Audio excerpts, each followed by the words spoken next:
एक कमरे के ससुराल में 3 बहू की पहली गर्मी। मेरे मायके में तो हर कमरे में एसी थे, लेकिन इस कमरे के घर में मुझे पंखा भी नसीब नहीं होता है। गर्मी बहुत ज्यादा थी। गर्मी से परेशान नैना पसीने से तरबतर होकर पंखे के नीचे अपनी चारपाई पर बैठी थी। तभी ओ जेठानी जी, पंखे की सारी हवा क्या आप ही खाएंगी? गर्मी मुझे भी लग रही है, अपनी चारपाई थोड़ी खिसकाइए, मुझे अपनी चारपाई पर बैठना है। मैं क्यों हटाऊं अपनी चारपाई? मैं पंखे के नीचे से नहीं हटने वाली, समझी तुम? कृति के माथे से पसीना टपक रहा था। गर्मी की वजह से कृति का पारा पहले से ही हाई था। ऊपर से नैना अपनी बातों से उसे और गुस्सा दिला देती है। अच्छा, मैं भी देखती हूँ कि आप पंखे के सामने से कैसे नहीं हटती हैं। कृति नैना की चारपाई को धक्का देकर उसे दूसरी तरफ कर देती है और अपनी चारपाई लाकर पंखे के नीचे लगाकर उस पर बैठ जाती है। कृति, तुम्हारी हिम्मत कैसे हुई मेरी चारपाई हटाने की? मैं इस घर की बड़ी बहू हूँ, पंखा पर पहला अधिकार मेरा है। अच्छा, ये किसने कहा आपसे? और अगर आपके मायके में हर कमरे में एसी थे तो आप अपने साथ एसी क्यों नहीं लाई? खाली हाथ क्यों आ गई? कृति, आजकल तुम कुछ ज्यादा नहीं बोल रही? भूलो मत, मैं तुम्हारी जेठानी हूँ। नैना और कृति दोनों पंखे के नीचे बैठने के लिए एक दूसरे से बिल्लियों की तरह लड़ रही थी। तभी विमला घर में आती है और दाना पानी लेकर दोनों बहुओं पर चढ़ जाती है। तुम लोगों में जरा भी शर्म है या नहीं? एक तो हमारा घर भी भट्टी की तरह चल रहा है, ऊपर से तुम लोगों ने झगड़ा करके पूरा घर सिर पर उठा रखा है। अम्मा जी, वो चुप करो तुम दोनों। तुम लोग रानी बहू से कुछ सीखती क्यों नहीं? तुम दोनों यहाँ महारानियों की तरह पंखे के लिए लड़ रही हो और वो बेचारी अकेले इतनी गर्मी में चूल्हे पर रोटियां सेक रही है। ये नहीं कि जरा उसका हाथ बटा दो। तुम दोनों को तो सिर्फ लड़ना है। विमला की 3 बहू थी, नैना, कीर्ति और रानी।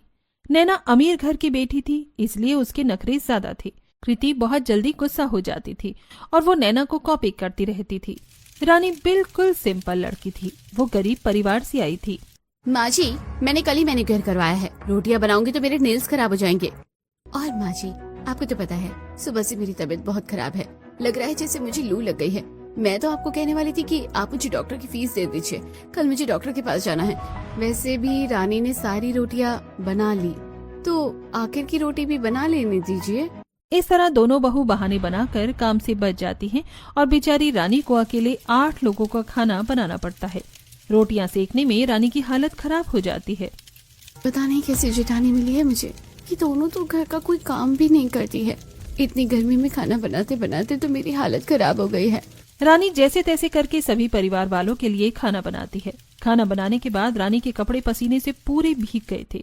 वो हवा खाने के लिए जैसे ही पंखे के पास आती है। रानी, तुमसे बदबू आ रही है, जाओ जाकर नहा कर आओ। पंखे के नीचे क्यों खड़ी हो? तुम्हारी वजह से पूरा कमरा महक रहा है। दीदी, आप कैसी बातें कर रही हैं?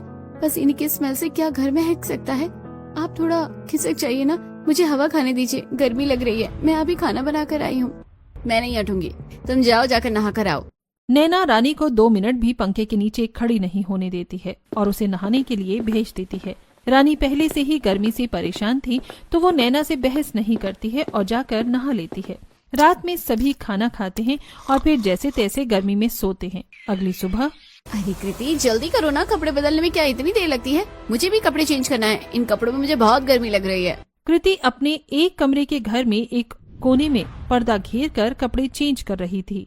आपकी प्रॉब्लम क्या है जेठानी जी? चैन से कपड़े भी नहीं बदलने दे रही हैं। आप 5 मिनट का इंतजार कीजिए, मैं 5 मिनट में कपड़े चेंज करके बाहर निकल आऊंगी। नैना बहू, मैं जानती हूँ तुझे गर्मी लग रही है और तेरे कपड़े पसीने से भीग गए हैं, पर अब एक कमरे का घर है तो थोड़ा एडजस्ट तो करना ही पड़ेगा। विमला बीच में आकर दोनों की बहस को शुरू होने से पहले ही रोकती है। तभी, मुझे इतनी उमस और गर्मी में कपड़े चेंज करने के लिए भी लाइन में लगना पड़ रहा है। हे भगवान, मैंने तेरा क्या बिगाड़ा था? किस पाप की सजा दे रहा है मुझे? भगवान को क्यों परेशान कर रही हो दीदी? किसने कहा था आपसे एक कमरे वाले घर में शादी करने के लिए? आप तो अमीर घर से हो, आपको तो किसी अमीर परिवार में शादी करनी चाहिए थी।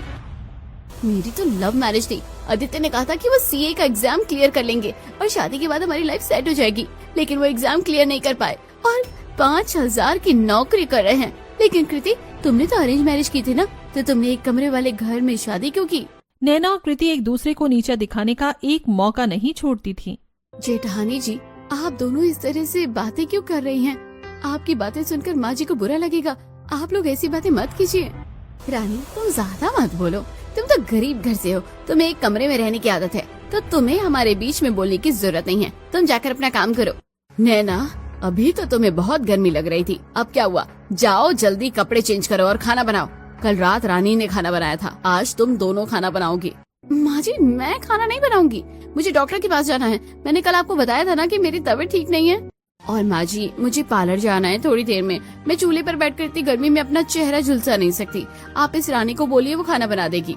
इस तरह दोनों जेठानी बहाना बनाकर काम से बच जाती हैं और रानी को अकेले दिन का खाना बनाना पड़ता है। अब एक कमरे वाले घर में रसोई भी घर के अंदर थी, तो जब रानी रसोई में खाना बनाती है तो खाना बनाने से पूरा घर गैस चैम्बर की तरह गर्म हो जाता है। माँ, ये घर आग की तरह क्यों जल रहा है? अचानक से घर में इतनी गर्मी बढ़ गई है। आप रानी को चूल्हा बाहर क्यों नहीं लगाने को कहती हैं? एक तो तुम दोनों की बीवी घर का कोई काम नहीं करती है, घर का सारा काम बेचारी रानी करती है, और अब तुम बोल रहे हो कि चूल्हा खुले में धूप में रख दूं ताकि खाना बनाने में बेचारी की और हालत खराब हो जाए। तो ऐसा नहीं होगा। नहीं माँ, मेरा वो मतलब नहीं था। तेरा जो भी मतलब था उसे अपने पास रख। मैंने तुम तीनों भाइयों को कहा था कि बेटा शादी से पहले 2-3 कमरे और बना लो, कुछ नहीं तो अलग से रसोई बना दो, लेकिन तुम तीनों के कानों में जूं तक नहीं रहेंगी, तो अब ऐसे ही रहो।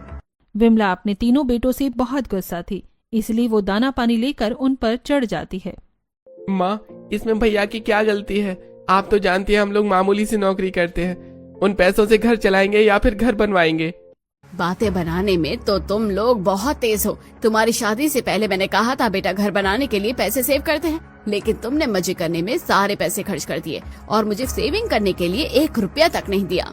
विमला गर्मी में गुस्से से अपने बेटों पर भड़क रही थी। तभी रानी खाना बनाते हुए दाल में मिर्ची का तड़का लगा देती है, जिससे पूरा घर धुआं धुआं हो जाता है और सभी जोर जोर से खांसने लगते हैं।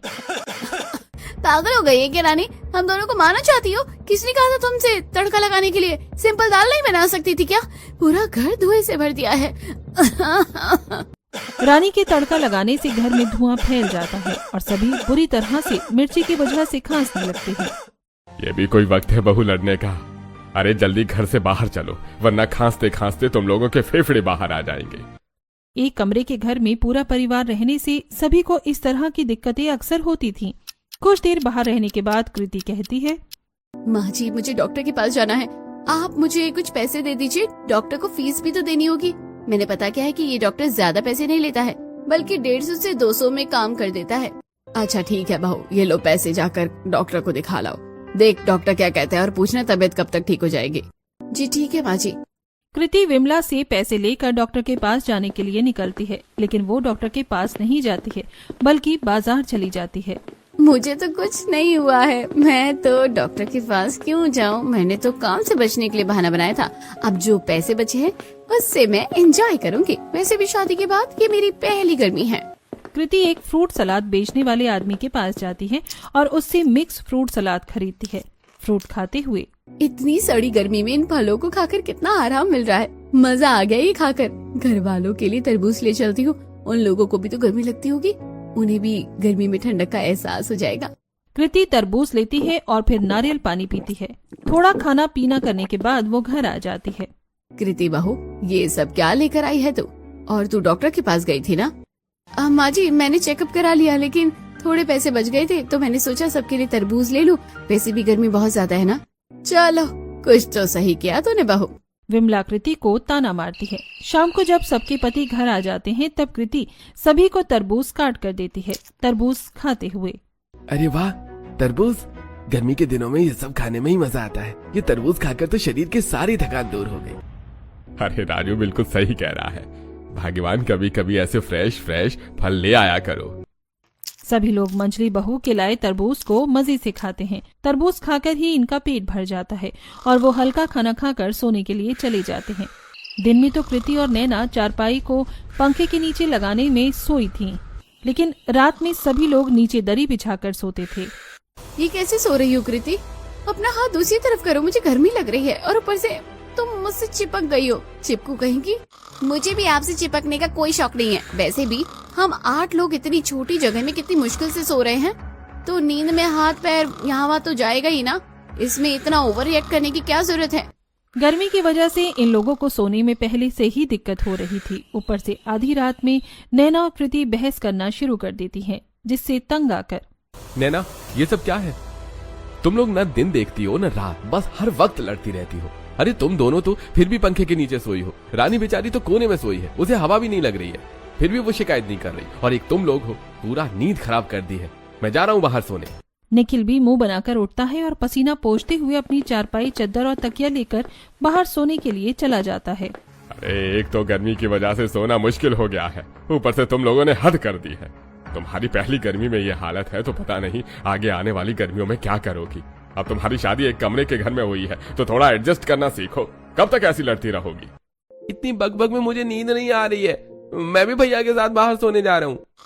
घर के सारे मर्द घर के बाहर आंगन में चारपाई लगाकर सो जाते हैं और तीनों बहू अपनी सास के साथ कमरे में सोती हैं। अगली सुबह नैना दीदी, आप मेरे कपड़े अलमारी से बाहर निकालकर क्यों फेंक रही हैं?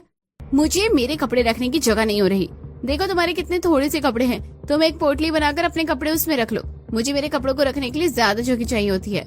नैना बहू, ये क्या बदतमीजी है?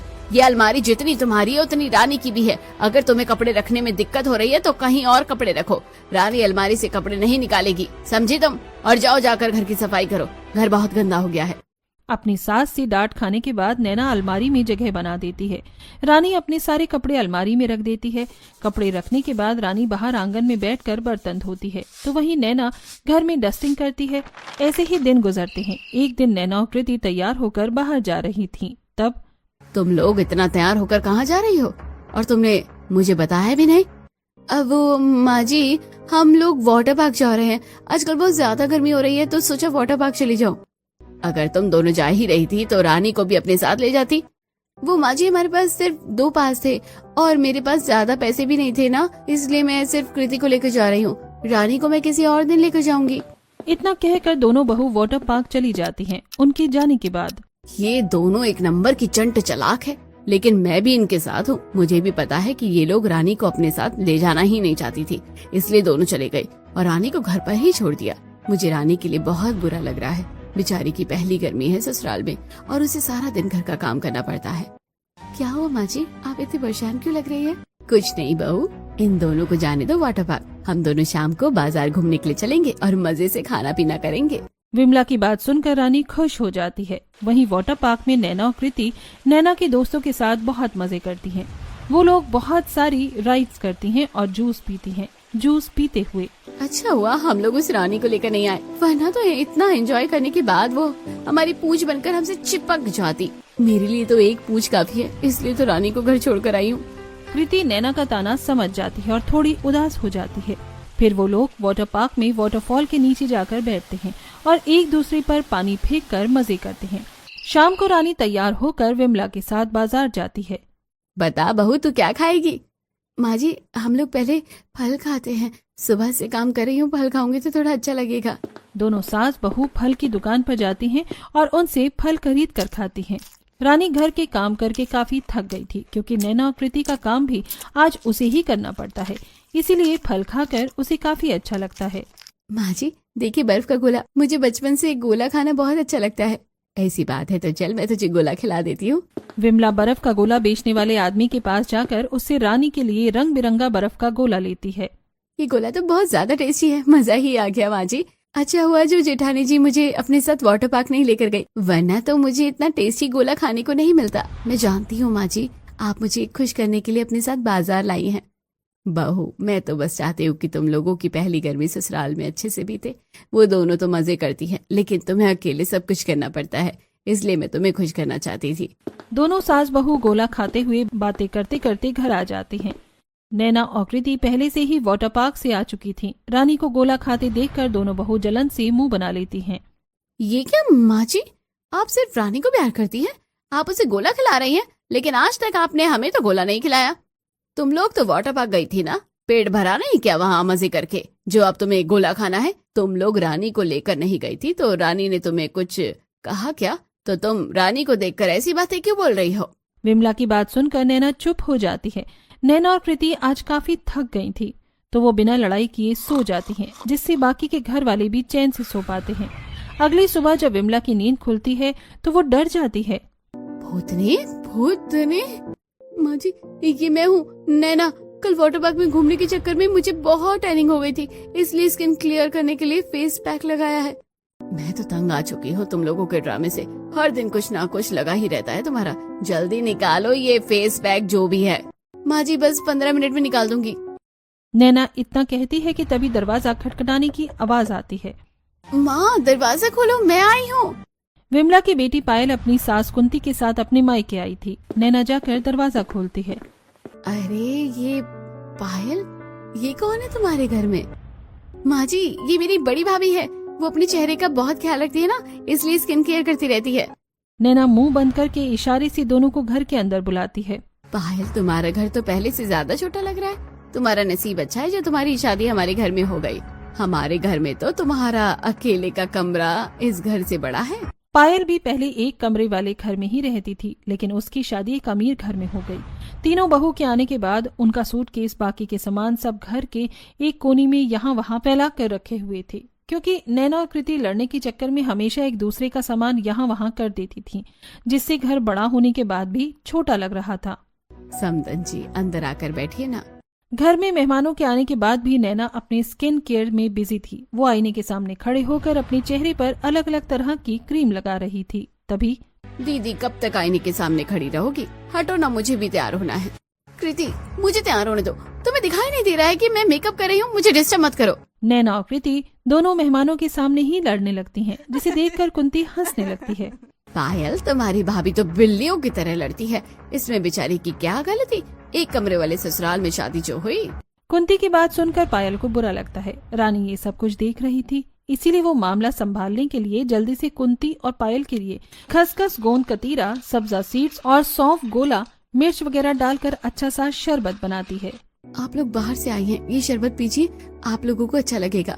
रानी कुंती और पायल दोनों को शरबत पिलाती है। कुंती को शरबत बहुत ही ज्यादा पसंद आता है। क्या बात है बेटा, तुमने तो बहुत ही अच्छा शरबत बनाया है। ये शरबत पीकर तो एकदम से सारी थकान दूर हो गई है। बहुत अच्छा लग रहा है मुझे। पायल तुम्हारी छोटी भाभी तो बड़ी समझदार है। कुंती की बातें सुनकर रानी को अच्छा लगता है। रानी मेहमानों के लिए खाना बनाती है और सभी को खिलाती है। खाना खाकर मेहमान घर चले जाते हैं। तभी पायल का फोन आता है। आज तो कृति भाभी और नैना भाभी ने मेरी सास के सामने मेरी बेइज्जती करवाने का एक भी मौका नहीं छोड़ा था।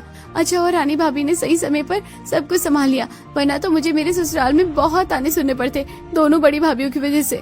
मुझे इन दोनों के ऊपर बहुत गुस्सा आ रहा है। मैं उनकी खबर लेती हूँ। थोड़ी देर पायल से बात करने के बाद विमला फोन रख देती है। आज तुम लोग क्या कर रही थी मेहमानों के सामने? मैं जानती हूँ एक कमरे वाले घर में तुम लोगों को रहने में काफी दिक्कत हो रही है, लेकिन रानी भी तो यहाँ रह रही है, वो भी तो एडजस्ट कर रही है, तो तुम लोग क्यों नहीं करती? माँ जी आप हमें क्यों डांटती रहती है? रानी तो गरीब घर से आई है, उसे एक कमरे में रहने की आदत है। मेरे मायके में तो मेरा अपना अलग रूम था, इसलिए मुझे यहाँ इतनी दिक्कत होती है। नैना इतना कहती है कि तभी बाहर से किसी औरत की आवाज आती है। विमला तू घर पर है? विमला सरोज को घर के अंदर बुलाती है और चारपाई पर बैठाती है। रानी उसके लिए भी शरबत लाती है। विमला तेरा घर तो कितना गर्म है, ऊपर से एक कमरे वाले घर में 3 बहू एक साथ कैसे रहती है? मेरी बहू तो एसी के बाहर कदम तक नहीं रखती। सबका अपना अपना नसीब है। तेरा बेटा सीए का एग्जाम पास करके चार्टर्ड अकाउंटेंट बन गया और मेरे बेटे ने बीपीओ में जॉब कर ली। एक बेटा प्राइवेट स्कूल में पढ़ता है और एक डेटा एंट्री का काम करता है। अब घर में कमाई जितनी होगी उतना ही पैर फैलाएंगे ना। मैं समझती हूँ, छोड़ना इन बातों को।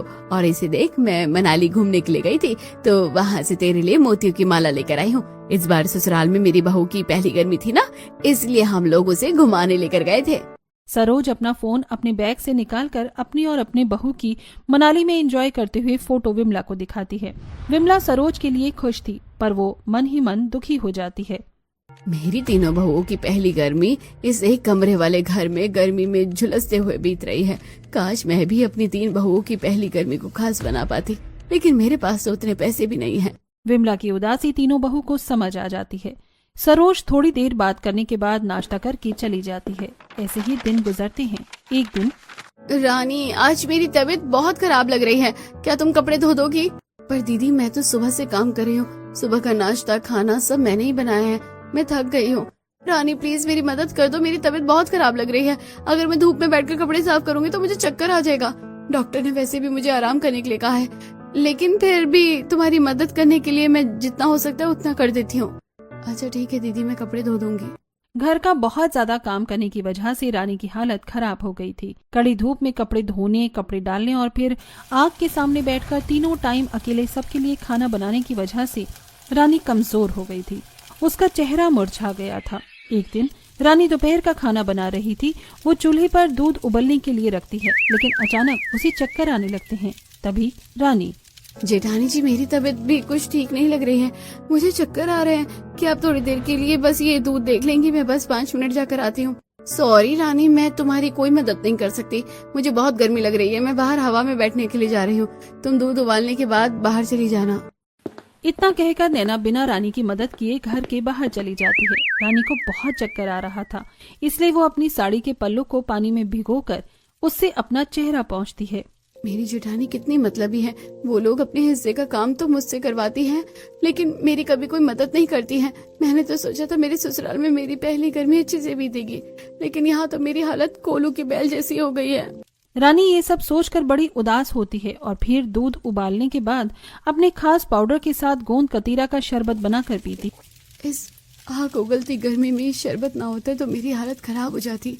रानी गरीब परिवार से थी, इसलिए उसे छोटे मोटे जुगाड़ करके गर्मी की मार झेलना आता था। ऐसे ही दिन गुजरते हैं। एक दिन रानी के घर में सुबह में ही बिजली नहीं थी। माँ जी, ये बिजली कब आएगी? सुबह से दोपहर हो गई है, कुछ कीजिए ना, वरना मैं मर जाऊंगी इस गर्मी से।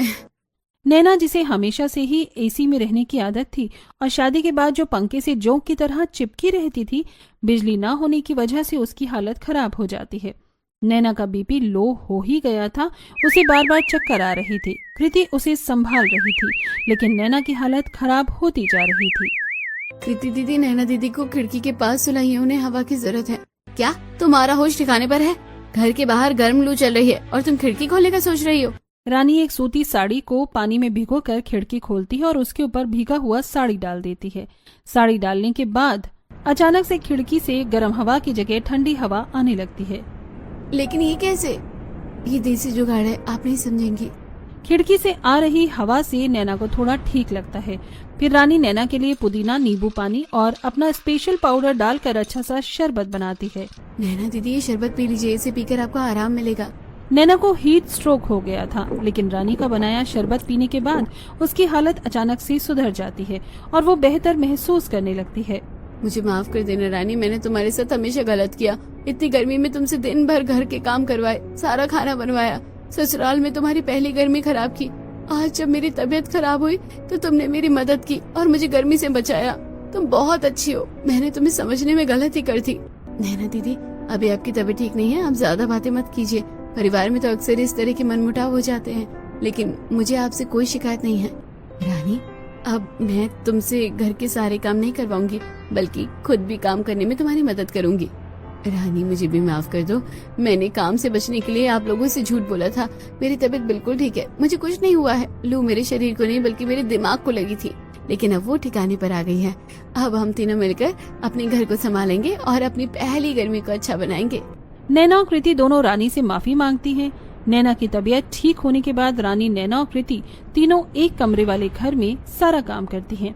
वो अब पंखे के लिए लड़ती नहीं है और न ही एक दूसरे का काम खराब करती हैं। ऐसे ही दिन गुजरते हैं। एक दिन तीनों बहू चूल्हे के पास बैठकर खाना बना रही थी।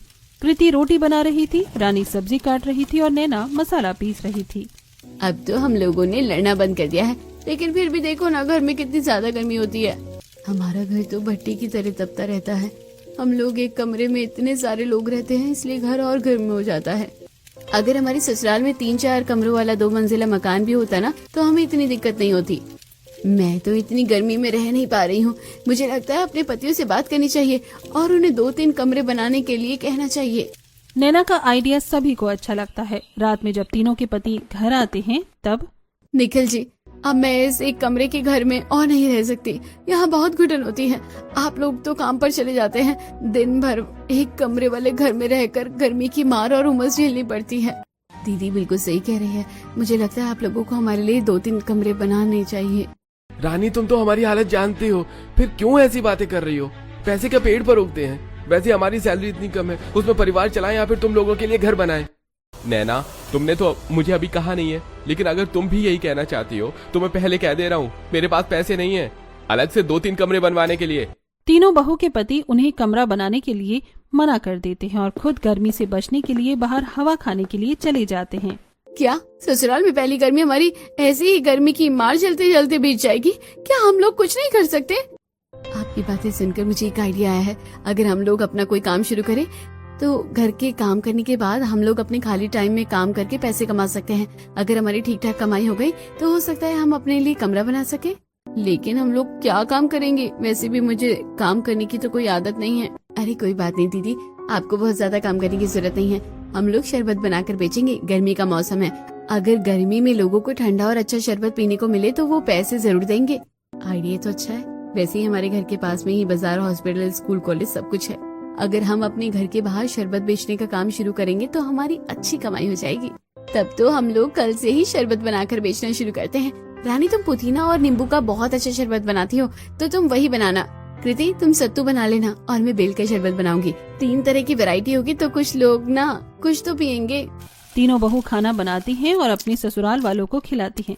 खाना खाने के बाद सभी गर्मी में करवटें बदलकर जैसी जैसी एडजस्ट होकर एक कमरे में सोते हैं। अगले दिन तीनों बहू सुबह सुबह बाजार जाती हैं और सब्जी वाले के पास से नींबू, कुछ सब्जी और राशन की दुकान से बाकी का सामान लेकर घर आ जाती हैं।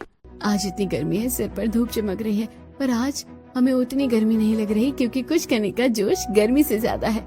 तुम सही कह रही हो, आज पसीना हो रहा है, लेकिन आज हमारी मेहनत का पसीना है। रानी, में जाकर खाना बना देती हूँ, तब तक घर के बाहर नैना दीदी के साथ हमारा स्टॉल लगाओ। कृति घर जाकर खाना बनाती है। वहीं नैना और रानी मिलकर 2-3 चारपाई बाहर लाकर उसके ऊपर लकड़ी का प्लाई लगाकर उसे टेबल जैसा बना देती हैं और उसके ऊपर चादर डाल देती हैं।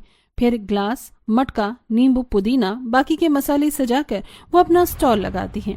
अपना आइस बॉक्स रखती हैं और उसके ऊपर बड़ा छाता लगाती हैं।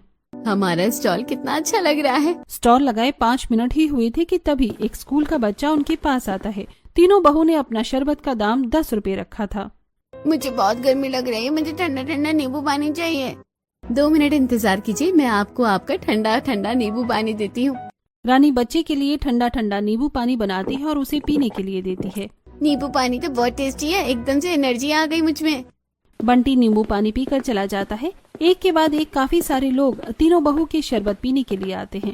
बहन जी, मुझे बेल का शरबत दीजिए, गर्मी बहुत ज्यादा है। ये बेल का शरबत पीकर ही मुझे आराम मिलेगा। मुझे सत्तू दे दो बेटा, बड़ी भूख लगी है, सत्तू पीकर पेट भरूंगी। नैना राजीव के लिए बेल का शरबत बनाती है और कृति कमला के लिए सत्तू बनाती है। रानी पैसे लेती है और उन्हें शरबत देती है। दोनों को उनका शरबत बहुत पसंद आता है। पहले दिन ही तीनों बहू शरबत बेचकर अच्छी कमाई कर लेती हैं। शाम को तीनों के पति जब घर आते हैं। अरे क्या बात है, तुम लोगों ने तो बड़ा अच्छा स्टार्टअप शुरू किया है। माँ बता रही थी कि पहले दिन ही तुम लोगों की अच्छी कमाई हुई। हाँ जेठ जी, मुझे तो लग रहा है कि हमारा बिजनेस अच्छा चलेगा। पहले ही दिन भगवान ने हमारा साथ दिया है। तीनों बहू के पति अपनी पत्नी के काम से बहुत खुश थे। तीनों अपनी पत्नी को सपोर्ट करते हैं और तीनों बहू मिलकर अच्छे से शरबत बेचने का काम करती हैं। 3 तरह के शरबत के साथ वो अलग से मैंगो शेक, रूह अफ़ज़ा, आम पन्ना काफी कुछ बेचने लगी, जिससे 2-3 महीने में उन्होंने अच्छा खासा पैसा कमा लिया और अपने एक कमरे के घर को 2 मंजिला मकान बनाकर उसमें 4 कमरे और एक बड़ी सी रसोई बनाई। एक दिन सभी हॉल में बैठे थे। नैना दीदी, कृति दीदी, हमारा सपना पूरा हो गया। हमने हमारे घर को 4 कमरों वाला घर बना दिया और अब तो हमारे घर में एसी, कूलर, फ्रिज सब कुछ है। ये सब हमारे साथ और मेहनत की वजह से हो पाया है। तीनों बहू बहुत ज्यादा खुश थीं। वो तीनों अपनी सास के पास जाती हैं और एक कागज बढ़ाती हैं। ये क्या है? माँ जी, ये मनाली की टिकट है। हमारी पूरी फैमिली मनाली जा रही है। क्या सच में? मुझे तो यकीन नहीं हो रहा कि मैं तुम तीनों की पहली गर्मी को खास बनाना चाहती थी और तुमने मेरी इच्छा पूरी कर दी। जुग जुग जियो मेरी बच्चियों। विमला अपनी तीनों बहू, पति और बेटों के साथ मनाली घूमने के लिए जाती है। मनाली में सभी बहुत एंजॉय करते हैं। इस तरह एक कमरे के घर में रहने वाली तीनों बहू की पहली गर्मी बहुत अच्छे से बीतती है।